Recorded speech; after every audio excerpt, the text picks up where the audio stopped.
由邦達去鹽烏湖，中間第一個最重要景點天路72拐，拐到你暈㗎，因為我哋坐個房車，佢哋叫房車啦，鬼佬叫 camper 啦。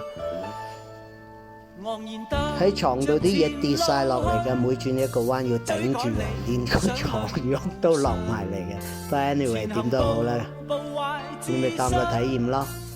咁仲要發生就係唔知前面發生咩事，話塞個半鐘，後來塞咗9個字，開車幾多車逆行啊，亦都見到。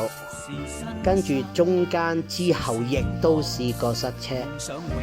過完天路72拐，另外一個景點就係鹽烏湖，十分靚個湖，有雪山湖，附近好多位影相嘅。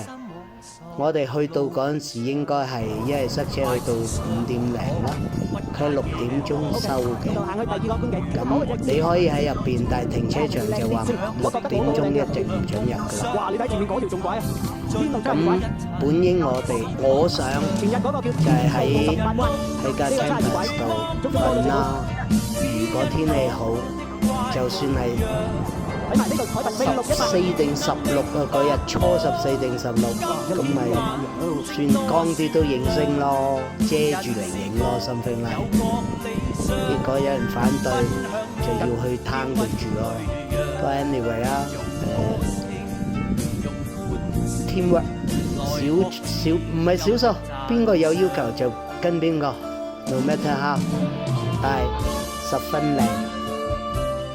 天氣凍嘅，沿途都落緊雪嘅。夜晚啦，日頭唔係太多地方落嘅啫，咁值得去嘅。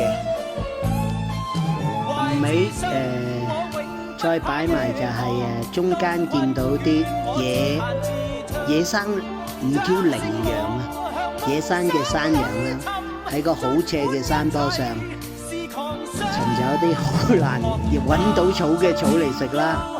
咁另外就係必然節目啦，整車胎啦，咁睇睇啊！